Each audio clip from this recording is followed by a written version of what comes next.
আলোচনা কৰি আছিলোঁ চেপ্টাৰ 3 পৃথিৱীৰ অন্তৰ্ভাগৰ গঠন বা ইণ্টেৰিয়ৰ অফ দ্য আৰ্থ আৰু আজি এই ভিডিঅ'টোত মই তোমালোকক পৃথিৱীৰ অন্তৰ্ভাগলে কি লেয়াৰ আছে কি স্তৰ আছে এই সম্পৰ্কে আলোচনা কৰিম আৰু প্ৰথমতে আমি আলোচনা কৰাৰ আগতে তোমালোকক এটা চিত্ৰ দেখাব বিচাৰিছোঁ চিত্ৰটো তোমালোকৰ পাঠ্যপুথিত আছে যদিও এই চিত্ৰটো ইমান ক্লিয়াৰ হোৱা নাই হেতু কাৰণে মই তোমালোকক এটা চিত্ৰ দেখাইছোঁ গতিকে এই চিত্ৰটোৱে পৃথিৱীৰ অন্তৰ্ভাগৰ যিবোৰ লেয়াৰ আছে লেয়াৰবোৰ আমাক দেখাইছে আৰু এই চিত্ৰটো যদি আমি চাওঁ ভালদৰে তেনেহলে আমি গম পাম যে পৃথিৱীৰ ভিতৰলৈ যিবোৰ লেয়াৰ আছে ইণ্টেৰিয়ৰ লেয়াৰ এই লেয়াৰবোৰক আমি মেইনলি তিনিটা ভাগত আমি ভাগ কৰিব পাৰোঁ নাম্বাৰ 1 টো হৈছে ক্ৰাষ্ট বা ভূতক বুলি কয় আৰু নাম্বাৰ 2 মেণ্টেল বা অসমীয়াত কয় প্ৰবাৰ আৰু নাম্বাৰ 3 কোৰ অৰ্থাৎ অসমীয়াত কয় কেন্দ্ৰ গতিকে এই তিনিটা মেইনলি ভাগত ভাগ কৰা হৈছে আৰু এইকেইটা ভাগক আমি পুনৰ কেইটামান সাব ডিভিজনত আমি এফালে দেখাম তোমালোকক আলোচনা যেতিয়া কৰিম তেতিয়া কৈ যাম কিন্তু মেইনলি তোমালোকে সদায় মনত ৰাখিবা যে পৃথিৱীৰ ওপৰৰ পৰা গভীৰতা অৰ্থাৎ কেন্দ্ৰলৈকে অৰ্থাৎ আমি যদি গোটেই অভ্যন্তৰটোক আমি যদি কিছুমান লেয়াৰত আমি স্তৰত ভাগ কৰি দিওঁ তেনেহলে আমি মেইনলি তিনিটা লেয়াৰ পাম ভূতক মেণ্টেল আৰু কেন্দ্ৰ বা ক্ৰাষ্ট মেণ্টেল এণ্ড কোৰ এতিয়া প্ৰথমতে আমি চাওঁ যে নাম্বাৰ 1 যে ক্ৰাষ্ট বা ভূতক সম্পৰ্কে আমি কিছু কথা জানিব লাগিব এতিয়া ভূতক মানে হৈছে পৃথিৱীৰ উপৰিভাগ য'ত আমাৰ কি আছে কণ্টিনেণ্টছ বা অ'শেনছ সেইসমূহ আছে গতিকে এই ক্ৰাষ্টটো আগ্নেয় শিলা আৰু ৰূপান্তৰিত শিলাৰে গঠিত আগ্নেয় শিলা মিন্স ইগনিয়াছ ৰকছ এণ্ড মেটামৰ্ফিক ৰকেৰে ই গঠিত হয় আৰু মেইনলি ইয়াত সিলিকন এণ্ড এলুমিনিয়াম এই জাতীয় যিবোৰ মেটেৰিয়েল মানে উপাদানবোৰ এই উপাদানবোৰ বেছিকৈ থাকে ওপৰৰ লেয়াৰটোত সিলিকন আৰু এলুমিনিয়াম থাকে সিলিকনৰ SI এণ্ড এলুমিনিয়ামৰ AL এই দুটাক লগাই আমি সেইকাৰণে প্ৰথম যিটো ক্ৰাষ্টৰ ওপৰৰ লেয়াৰটোক আমি কওঁ সিয়াল আৰু এই সিয়াল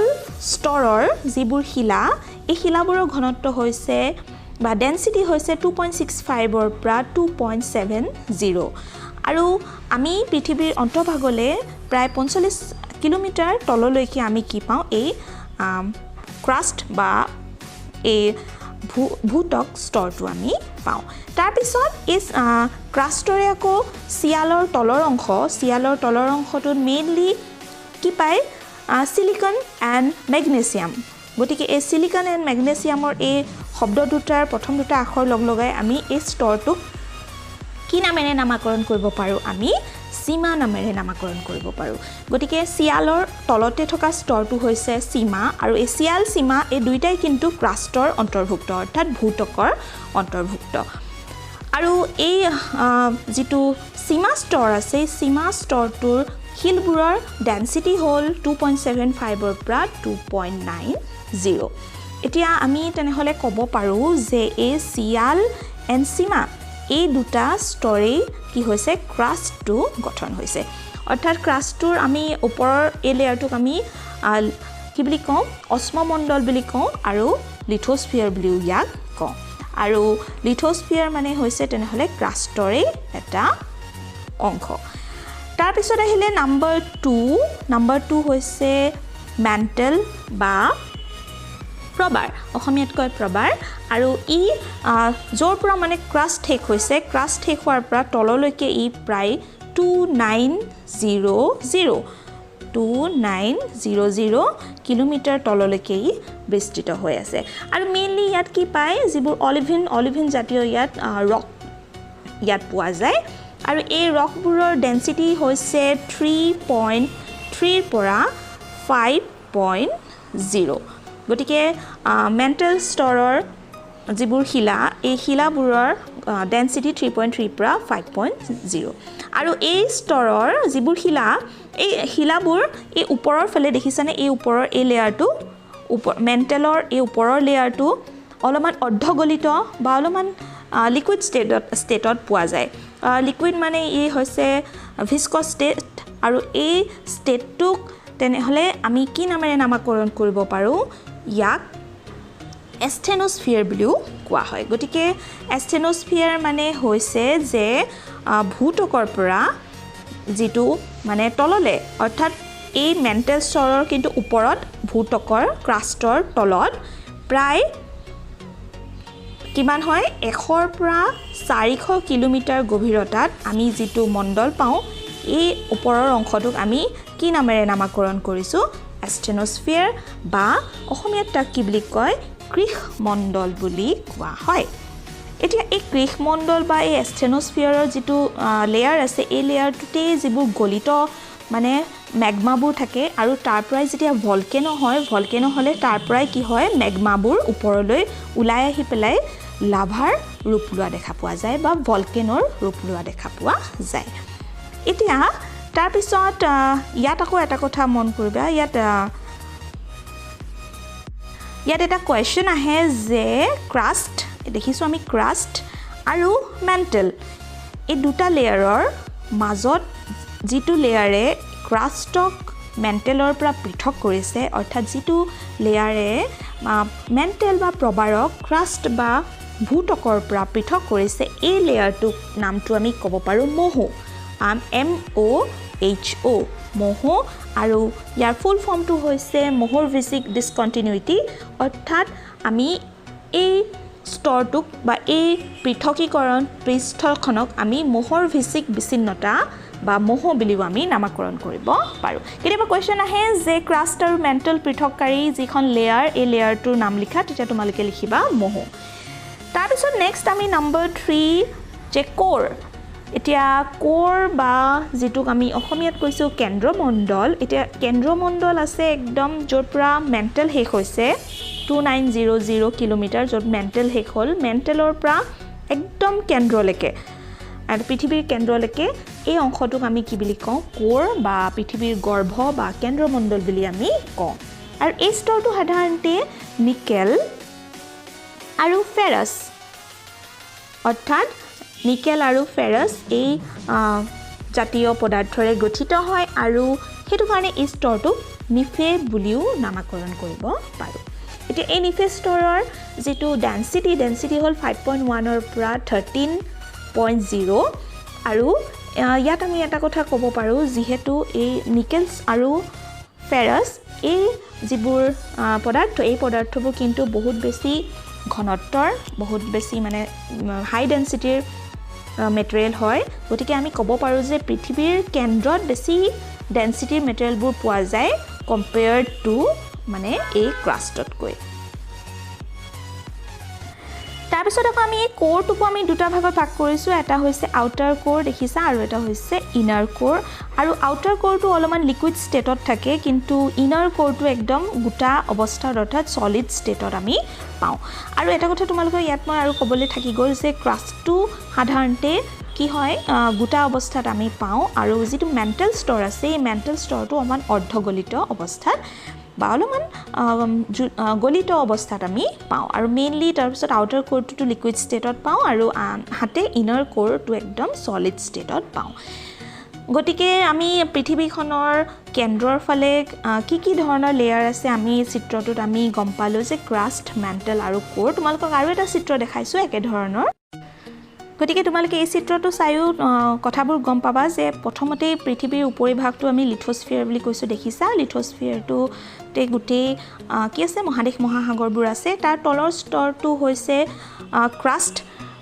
অৰ্থাৎ ক্ৰাষ্টতে আছে লিথোস্ফিয়াৰ অৰ্থাৎ 0 পৰা 50 কিলোমিটাৰ তললৈকে আমি ক্ৰাষ্ট পাইছোঁ তাৰপিছত ক্ৰাষ্ট শেষ হোৱাৰ পিছত আমি 2900 কিলোমিটাৰ তললৈকে আমি মেণ্টেল ষ্টৰ পাইছোঁ আৰু 2900 কিলোমিটাৰৰ পৰা একেবাৰে পৃথিৱীৰ কেন্দ্ৰলৈকে আমি কি পাইছোঁ কোৰ পাইছোঁ আৰু কোৰটোক আমি দুটা ভাগত ভাগ কৰিছোঁ এটা হৈছে আউটাৰ কোৰ আৰু ভিতৰটো হৈছে ইনাৰ কোৰ আৰু ইয়াত আমি এষ্টেনোস্ফিয়াৰৰ কথা কৈছিলোঁ যে মেণ্টেল ষ্টৰৰ মেণ্টেলৰে ওপৰৰ অংশটো সাধাৰণতে গলিত অৱস্থাত বা কি হয় অকণমান দুৰ্বল অৱস্থাত পায় আৰু সেই স্তৰকে এষ্টেনোস্ফিয়াৰ বুলি কয় তাতে মেগমাবোৰ থাকে আৰু মেগমাবোৰে কি হয় পিছত ভলকেনো হ'লে ওলাই পেলাই লাভাৰ সৃষ্টি কৰিব পাৰে অৰ্থাৎ পৃথিৱীৰ ভিতৰত যেতিয়ালৈকে থাকে তাক মেগমা বুলি কয় আৰু যেতিয়া এই পৃথিৱীৰ বাহিৰলৈ ওলাই আহে ভলকেনৰ পৰা তেতিয়া তাক কি বুলি কোৱা হয় এই পদাৰ্থবোৰক লাভা বুলি কোৱা হয় গতিকে তোমালোকে চাগে এই চিত্ৰটো দেখিও ধুনীয়াকৈ ধৰিব পাৰিছা পৃথিৱীৰ অন্তৰ্ভাগলৈ কি লেয়াৰ আছে number 1 crust number 2 mental number 3 কোৰ গতিকে নেক্সট তোমালোকৰ কিতাপত আগ্নেয়গিৰি বা ভলকেনৰ কথা আছে আৰু এইমাত্ৰ মই তোমালোকক যিখিনি কথা ক'লো যে ষ্টেনোস্ফিয়াৰৰ পৰা যিবোৰ মেগমা ওলাই আহে বাহিৰলৈ এইবোৰকে কি বুলি কোৱা হয় পিছত যেতিয়া পৃথিৱী পৃষ্ঠত জমা হয় তাক লাভা বুলি কয় আৰু যেতিয়ালৈকে ই ভিতৰত ষ্টেনোস্ফিয়াৰত থাকে তাক কি বুলি কোৱা হয় মেগমা বুলি কোৱা হয় আৰু গলিত পদাৰ্থ হয় ই আৰু এনেধৰণে ভলকেনিক ইৰাপশ্যনৰ ফলত যিবোৰ বস্তু ওলাই আহে সেইবোৰ হৈছে লাভা তাৰপিছত হৈছে পাইৰোক্লাষ্টিক বাট যিবোৰ ডেব্ৰিজ সেইবোৰ তাৰপিছত ভলকেনিক বোম ছাই ধূলি আৰু বহু গেছীয় পদাৰ্থ যেনে nitrogen compound sulphur compound and কম বেছি পৰিমাণে ক্লৰিন হাইড্ৰজেন আৰ্গন ইত্যাদি গতিকে এইখিনি হৈছে ভলকেনৰ ফলত যিবোৰ বস্তু বাহিৰলৈ ওলাই আহে তাৰপিছত তোমালোকৰ ইয়াত ভলকেনৰ যিবোৰ প্ৰধান ভাগবোৰ দুটামান ভাগৰ কথা ইয়াত উল্লেখ কৰিছে যে ভলকেনৰ বা আগ্নেয়গিৰিৰ কি ভাগ আছে প্ৰথমটো কৈছে শিল্ড ভলকেনজ নেক্সটটো তোমালোকক ইয়াত দিছে যে কম্পজিট ভলকেনজ তাৰপিছত নেক্সট তোমালোকৰ আছে কলডেৰা তাৰপিছত ফ্লাড বেছল্ট প্ৰভিন্স আৰু ইয়াত মিড অ'চেনিক ৰিজ ভলকেনজ গতিকে এইকেইটাৰ কথা তোমালোকৰ পাঠ্যপুথিত কি আছেনো অলপমান আমি চাই লওঁ আহা গতিকে প্ৰথমতে তোমালোকৰ শিল্ড আগ্নেয়গিৰি কি হয় ইয়াত কৈছে যে শিল্ড আগ্নেয়গিৰি হৈছে পৃথিৱীত হোৱা আগ্নেয়গিৰিবোৰৰ ভিতৰত ভলকেনোবোৰৰ ভিতৰত আটাইতকৈ ডাঙৰ ভলকেনো আৰু উদাহৰণ হিচাপে তোমালোকক কৈছে যে হাৱাই দ্বীপত থকা যিবোৰ ভলকেনজ এই ভলকেনজবোৰ শিল্ড ভলকেনজৰ অন্তৰ্গত বুলি ক'ব পাৰোঁ আৰু এতিয়া কি হয় যেতিয়া আগ্নেয়গিৰিবোৰ বেছল্ট শিলেৰে গঠিত হয় যিবোৰ ভূগৰ্ভৰ পৰা ওলাই অহাৰ সময়ত জুলীয়া অৱস্থাত থাকে এনেকুৱা কাৰণত কি হয় যেতিয়া আগ্নেয়গিৰিবোৰ থিয় গৰাযুক্ত নহয় মানে একদম বেছি আগ্নেয়গিৰি হ'লে এনেকৈ থিয় গৰাৰ নিচিনা সৃষ্টি নহয় কাৰণ সেইবোৰ বেছল্ট শিলাৰে গঠিত কাৰণে ইয়াত ওলাই অহা সময়ত ই জুলীয়া অৱস্থাত থাকে আৰু ফলত কি হয় যদি উদগিৰণৰ সময়ত ইয়াৰ মুখত পানী পৰে ই বিস্ফোৰিত হয় নহ'লে ই শান্ত অৱস্থাত থাকে আৰু যেতিয়া এই লাভাবোৰ আগ্নেয়গিৰিৰ মুখত নিজৰাৰ পানীৰ দৰে বৈ আহে তেতিয়া যিবোৰ জ্বালামুখৰ ৰৈ থকা গোটা অংশটো দলিয়াই দিয়ে আৰু দেখিবলৈ ই এটা চিণ্ডাৰ কোনৰ নিচিনা তৈয়াৰ কৰে গতিকে তোমালোকক মই চিত্ৰ দেখাম তেতিয়া বস্তুটো তোমালোকৰ বেছি ক্লিয়াৰ হ'ব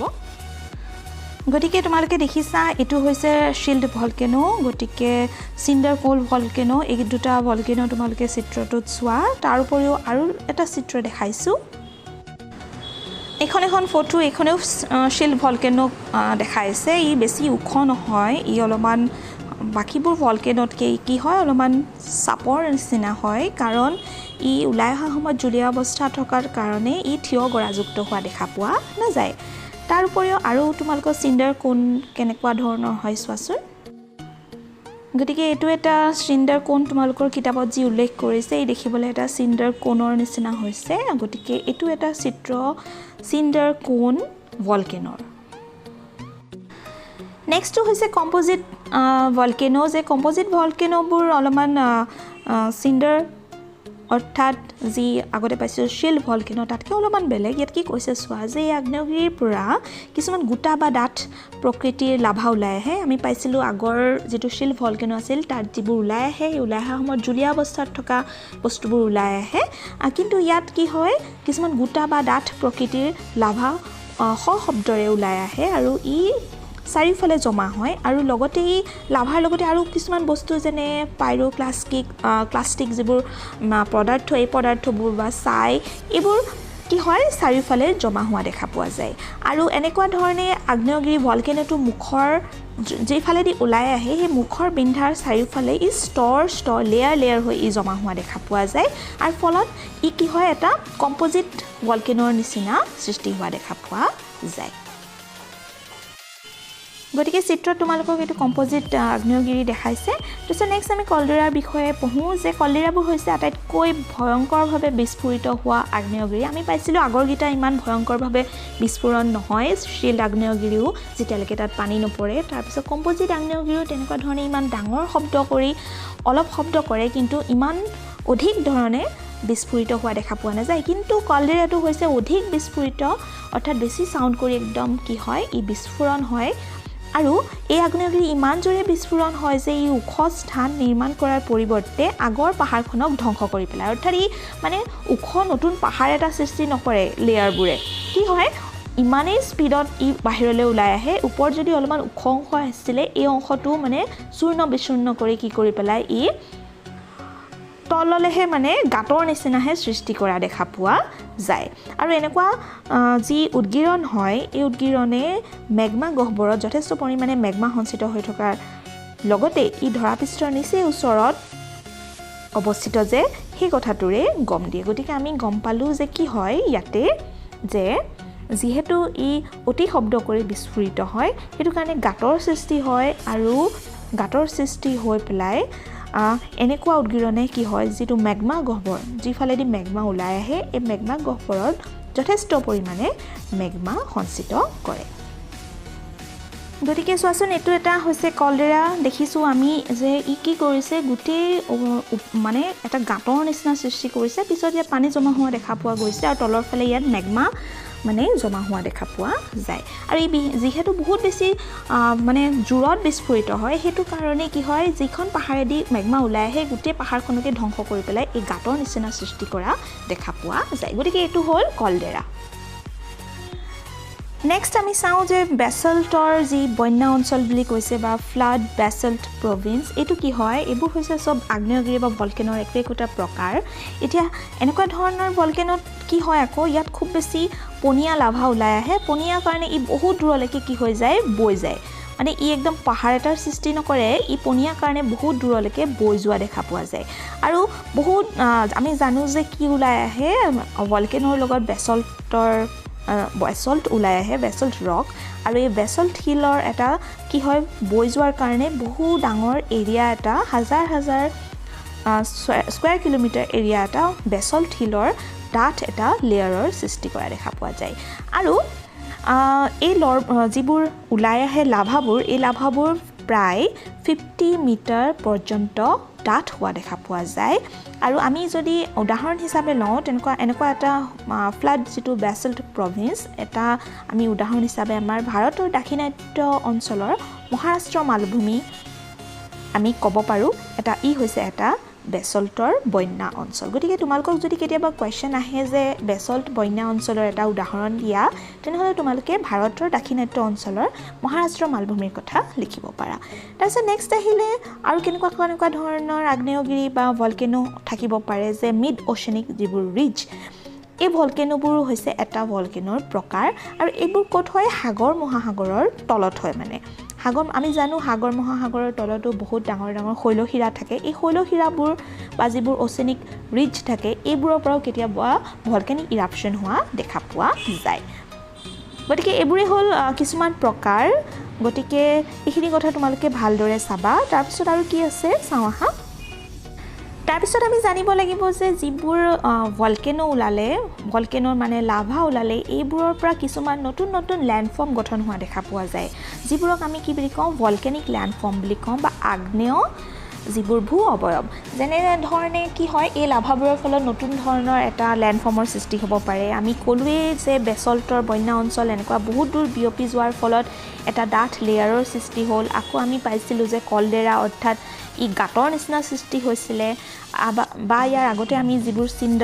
চিণ্ডাৰ কোণৰ এটা কোণৰ নিচিনা সৃষ্টি হ'ল আমি এনেকুৱা ধৰণৰ নতুন নতুন ভূ অৱয়ব কিহৰ ফলত সৃষ্টি হোৱা দেখা পালোঁ আমি আগ্নেয়গিৰি বা ভলকেনিক ইৰাপশ্যনৰ ফলত এতিয়া আমি ইয়াত জাষ্ট দুটামান কথা চাই লওঁ যে ভলকেনিক ইৰাপশ্যনৰ ফলত যিবোৰ ভলকেনিক লেণ্ডফৰ্ম গঠন হৈছে এই ভলকেনিক লেণ্ডফৰ্মবোৰৰ আমি নামবোৰ ইয়াত চাই লওঁ গতিকে প্ৰথমতে আমি ইয়াত উল্লেখ কৰিব পাৰোঁ যে যিবোৰ ভূ অৱয়ব এইবোৰৰ ভিতৰত আমি বেথলিট তাৰপিছত এইখিনিতে এটা কথা উল্লেখ কৰিম যিখিনি কথা আমি ইতিমধ্যে এতিয়া বেথলিটৰ কথা ক'লোঁ এইবোৰ কিন্তু ইনট্ৰুচিভ যিবোৰ ফৰ্ম অৰ্থাৎ ভিতৰ ফালে যিবোৰ গঠন হয়